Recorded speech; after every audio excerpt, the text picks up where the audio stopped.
Idukki Devikulam sub കളക്ടറായി VM Arya IAS ചുമതലയേറ്റു. Sub collector VM ജയകൃഷ്ണനും ജീവനക്കാരും ചേർന്ന് സ്വീകരിച്ചു.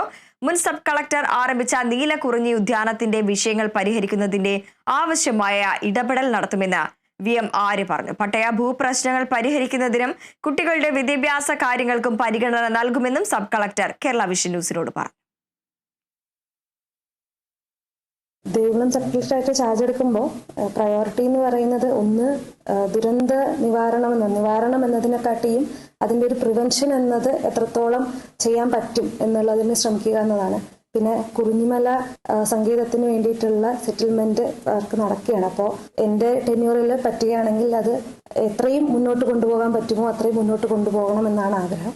മറ്റൊരു പ്രയോറിറ്റി എന്ന് പറയുന്നത് ഇവിടുത്തെ കുട്ടികൾ, അതായത് എൻ്റെ റൊട്ടീൻ വർക്കിന് പുറത്താണെങ്കിലും വിദ്യാഭ്യാസം, അത് കുട്ടികൾ ഒരു 10th 12th വരെ പഠിക്കുന്നുണ്ടെങ്കിൽ അതിനുശേഷം ഹയർ എഡ്യൂക്കേഷൻ കുറച്ചധികം പ്രൊമോട്ട് ചെയ്യപ്പെടേണ്ടതാണ് മനസ്സിലാക്കുന്നത്. അതിൻ്റെ ഗ്രൗണ്ട് റിയാലിറ്റിയിലേക്ക് കടന്ന് അത് മനസ്സിലാക്കി അത് കുറച്ചുകൂടെ മുന്നോട്ട് കൊണ്ടുപോകണമെന്നും ആഗ്രഹമുണ്ട്.